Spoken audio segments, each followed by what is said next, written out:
Hey everybody, welcome back to my YouTube channel. My name is Bonren and you are watching Bonren versus Solo Queue. I guess I actually really don't have a name for this series, so I'm just gonna wing it for now. I'm actually here next to my beautiful Christmas tree and I'm wearing a nice little Christmas hat. So what have y'all been up to? I have just been relaxing, chilling, doing my thing, putting together new things for these videos. I'm still winging them, but slowly but surely bringing in new sort of things. I have this microphone, I have this new camera. Things are looking pretty nice now. I'm feeling it. I like it. It's fun. So it's been Winter Rift time. I absolutely love the Winter Rift map. It is so nice. It brings back so many memories of the time. Man, it's been so long. I think it's been like 8-ish years, 7, 10, I don't know. It's been so many years since the Winter Rift, and I really do love it. It's just so nostalgic. I'm so glad that Riot brought back the Winter Rift. I mean, do you like the Winter Rift? For me, I loved it so much. So yeah, onto some solo queue reflections. Some League of Legends-ish. So in my last video, I did say that I am an Orianna / hwei 2-trick. Well, hwei is going bye-bye. The thing about it is that hwei and Orianna are so similar that grinding both out isn't too helpful in the long run. They're both immobile, mages, have utility, the whole control mage aspect. So I decided that I should put one on the back burner and focus on other champions that round out my champion pool. So I decided to pick something that's not too popular, but it's always been a champion that I love to play, and that's Twisted Fate.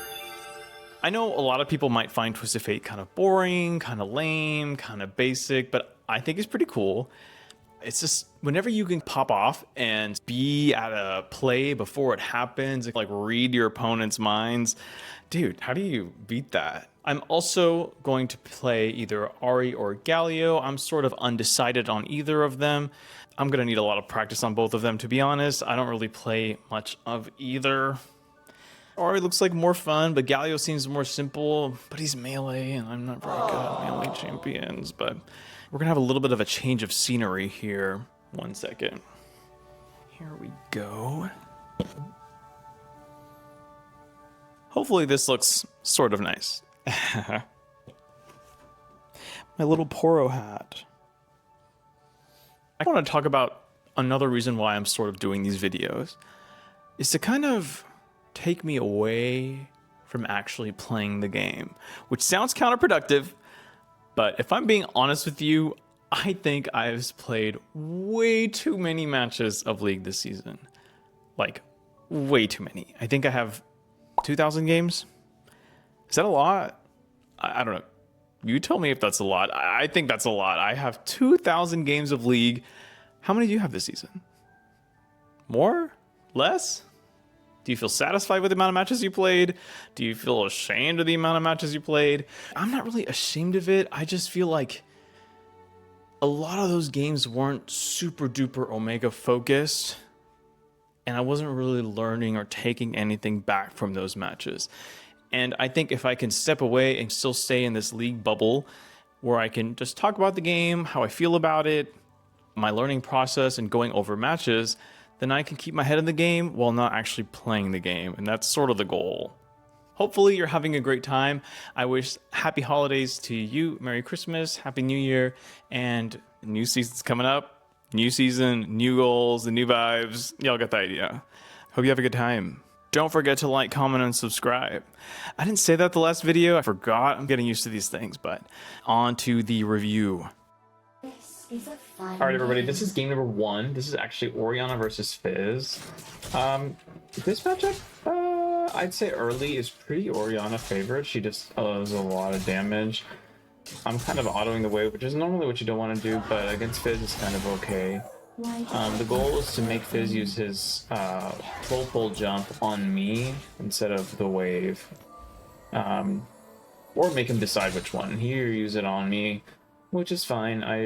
We kind of trade My goal, since he has Ignite and not TP, is to make him use Ignite while I can get a solid recall, and kind of have tempo over him. So I'm kind of autoing away at him. That's pretty much the goal. I'm going to speed it up just a little bit. Yeah, kind of make him work for the CS. Crash on the second wave. He's autoing under turret. Or I'm autoing him under turret. Ooh, a nice another chunk there. So this is kind of the perfect state you want to be in. He can't one-shot you. He's low. He wants to recall. He also wants to farm. There's so many things he wants to do, but he's kind of stuck, right? So, yeah. I'm just kind of last hitting away. Keeping it pretty chill. Just want to show you where things get interesting. Because I know he wants to recall. So my decision here, when am I gonna recall, right? That's kind of the other thing. Yeah, get another chunk off. Comes on to me, he flashes away, perfect. He couldn't get me down low enough to kill me. This was all because of a series of trades, or really pokes that were in the early game that I started off this review on. He took a few poor trades. I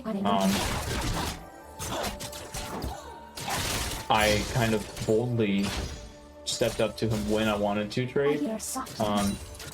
So yeah, basically, long story short, is when he flashed there, that is a huge win for me.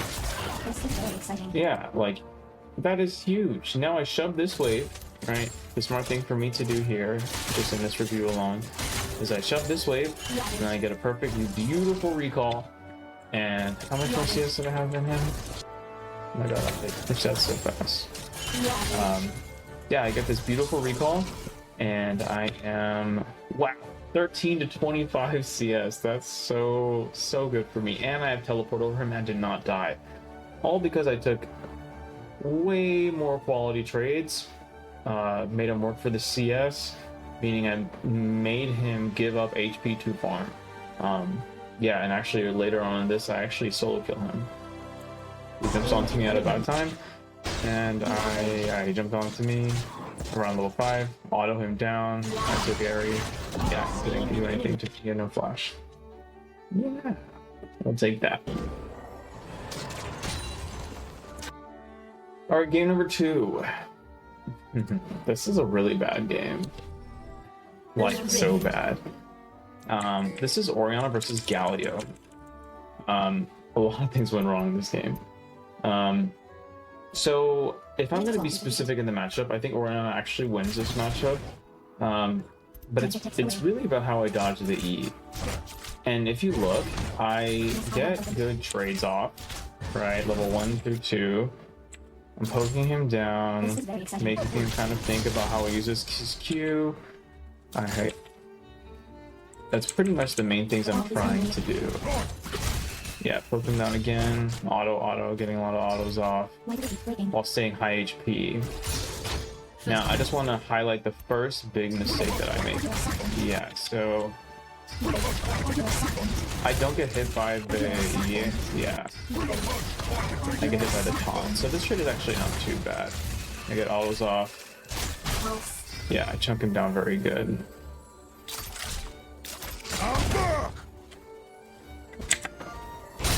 Fast forward here a bit.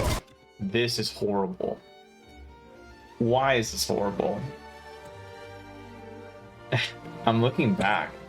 This is why you have to pay attention to level up timers. This cannon minion is about to fall. Right, so one more minion, he actually completely destroys me here. He E's through, hits that minion, levels up, so now he has that level advantage over me, which isn't too big of a deal, but it's a pretty big deal. Gets the full combo off of me and kills me. Dang. Looking back there, I was not expecting that, but it's just twofold, right? Like, I get hit by the E and he gets the level up by killing that minion there. So if you look here, he's level 4 when he slam dunks me. He wasn't level 4 before that. So yeah, this was the first big mistake here, and it caught me big time off guard. So we'll just have to remember that for next time. All right, game 2, Orianna versus Katarina. I really want to show this game because it is the most typical solo queue game of all time. It is just such a great example. So level 1, I'm Orianna versus Katarina. My jungle Fiddlesticks is getting ganked at his blue, level 1 by Kha'Zix. What do you do? Do I follow and help my Fiddlesticks? Or do I stay in lane? That is the question. What's the right answer? I don't know. The truth is, I do go and just to save his mental rights, to show that I tried. He dies, gets solo boloed at the blue buff, and now I am stuck behind EXP versus the Katarina. And I'm trying to trade with her. I don't know what I'm thinking doing all this crazy stuff, autoing her, and yeah, she has this level advantage on me. The trade is horrible. Long story short, that was not worth it. At least in my eyes, there's no way that was worth it. Orianna's so weak level 1. Yeah, she doesn't really do anything. So my Fiddlesticks is over here pinging like crazy, flashing in place, but he does manage to get the enemy blue buff and wolf. So it's not too bad. I'm a little bit behind. It's not too bad. This is where things get even more crazy. I think, yeah, Renata gets upset. My support Renata comes, shows mid, dances around mid. I'm really not sure what she's doing. She's pinging. I'm trying to help her a little bit without overcommitting because I don't know what she's doing. Yeah, and she gets ignited and killed. Neat. But I played it cool. I didn't ping. I don't have chat enabled. I didn't say anything. I just did what I need to do, right? So what am I gonna do? I want to push this wave in. I kind of decided a little bit late what just happened. I was like, what is going on with these people? Push the wave in, get a good recall. Feeling okay. Not too great, but a little okay. So teleport back to lane. Yeah, pushing the wave. Okay. Yeah, I noticed that when Katarina pushed that wave there, she didn't even bother trading with me. And I kind of let her do that for free. As Orianna, you kind of, when people are just shutting wave on you, you want to be able to get at least somewhere in there a QW auto trade. Yeah, so here I get it. Made her work for that a little bit more.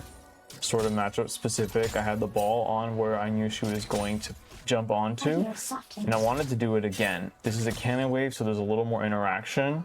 Let's see what I do differently. So I have the ball there, I got an auto and E off, and a Q through the minion.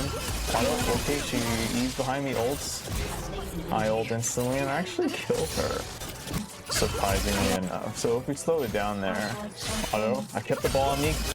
That's the thing, is that you keep the ball on you pretty much all the time when she has her ult.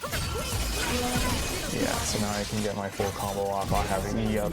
Yeah, she's not killing me. Yeah, I thought that was pretty neat. Kind of still staying true to the fundamentals of the matchup, making sure I was strong, and we actually end up winning this game despite all the craziness that happened. There was a nice moment down bot side whenever I was, let's see here, yes, right here. I'm side laning. This is 15 minutes into the game. My bot lane goes mid, but their bot lane stays bot side. So it's me versus the Corki and Zillion. I had a feeling they wanted to dive me. I was getting pretty low. Zillion was actually going AP Zillion, like one-shotting Zillion. The key here that I wanted to dodge was the stun. Zillion threw his bomb under the turret. I flashed over the turret, like on top of the turret, onto the Corki to make sure I get my ult off and kill him. My ball's still there. I was able to W and it slowed him and killed him. So if we look that back, yeah, Zillion throws his bomb. I flash over the second bomb so I don't get stunned. Yeah, that's pretty much it. Felt pretty good about that one. But yeah, other than that, that's pretty much it.